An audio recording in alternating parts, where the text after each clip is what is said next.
Les ministres provinciaux des infrastructures, travaux publics, reconstruction et aménagement du territoire, l'ingénieur Patrick Mbomboudi Bimba, a comparé de nouveau devant les députés provinciaux d'Ikwilu ce mercredi 17 juin 2026 à l'issue du délai qui lui avait été accordé par la représentation provinciale pour apporter des éclaircissements supplémentaires sur plusieurs préoccupations soulevées lors d'une question orale avec débat initiée par les députés provinciaux élus de Bandundu, Jean-Fils Kaikomo. Cette démarche parlementaire visait à obtenir du membre du gouvernement provincial des réponses détaillées sur la gestion de son secteur ainsi que sur plusieurs dossiers relevant de ses attributions. Au terme des échanges, le ministre a répondu avec brio aux différentes préoccupations formulées par les élus provinciaux. Au sujet de la suspension des travaux des aéroports de Bandundu-Ville et Kikwit, l'ingénieur Patrick Mbomboudi a apporté des précisions. Quant à la suspension des travaux des pistes aéroportières de Bandundu et de Kikwit, ainsi qu'à la situation des ponts de Loulidi et de Gobar, je tiens à rassurer les honorables députés que les travaux de réhabilitation des infrastructures demeurent une priorité et seront effectivement exécutés. Toutefois, la suspension momentanée des travaux est principalement liée à la situation particulière de l'aéroport d'Kikwit, dont le projet nécessite l'expropriation préalable de certaines parcelles situées dans l'emprise aéroportière. Le gouvernement central, en collaboration avec le gouvernement provincial, travaille activement à la résolution de cette question dans le strict respect des droits de propriété reconnus aux occupants concernés. À la question relative au prétendu double financement de l'avenue Kwango dans la ville de Bandundu, ces membres du gouvernement a rassuré les élus provinciaux qu'il n'existe aucun double financement.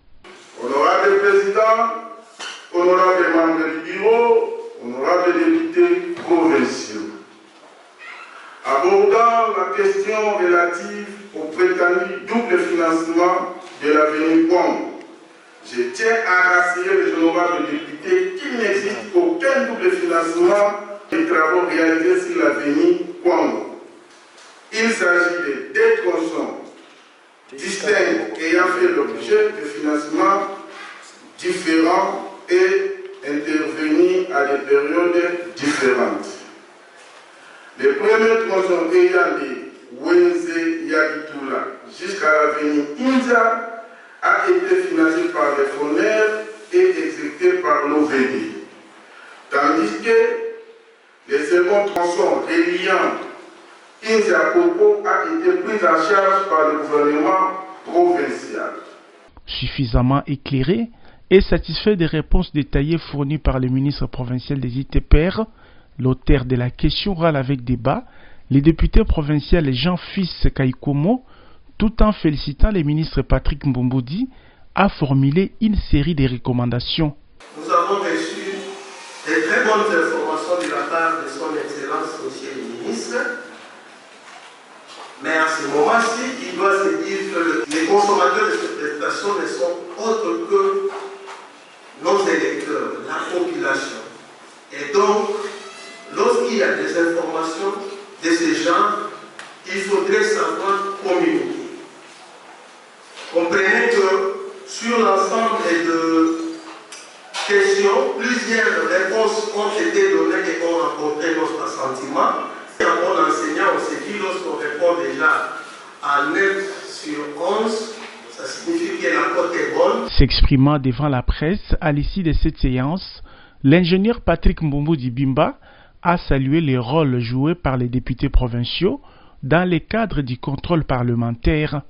Il a estimé que les préoccupations soulevées par les élus étaient nécessaires et ont permis à son ministère à mieux faire connaître certaines actions entreprises au bénéfice de la population. Les préoccupations étaient nécessaires que je fasse répondre et dévoiler beaucoup des aspects que tant d'autres que notre population ignorait de ce que vous faisiez dans notre ministère. Le ministre a également indiqué avoir pris acte des recommandations formulées par l'initiateur de la question orale avec débat. Selon lui, ces observations constituent une opportunité d'amélioration pour son administration. Il y avait plusieurs questions, vous avez suivi comment nous avons eu à répondre à les préoccupations. À la fin, l'auteur de la question nous a recommandé quelques recommandations. Nous devons l'accepter avec joie, que nous devons corriger, arranger et nous devons travailler ça. Je promets aux députés provinciaux que notre ministère restera toujours disponible et ouvert. Patrick Mbumbudi a par ailleurs réaffirmé sa disponibilité à collaborer avec la représentation du peuple afin de garantir une meilleure gouvernance dans son secteur. Qui sont pour? Qui sont contre? Qui s'abstiennent?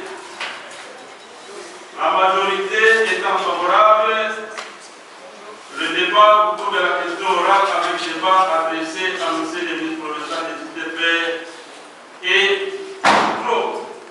Au terme de cet exercice parlementaire, Patrick Mbumbudi quitte ainsi l'hémicycle provincial à tête haute après avoir apporté les réponses attendues par les élus et réaffirmé son engagement à œuvrer pour le développement des infrastructures et la reconstruction de la province du Kwilu.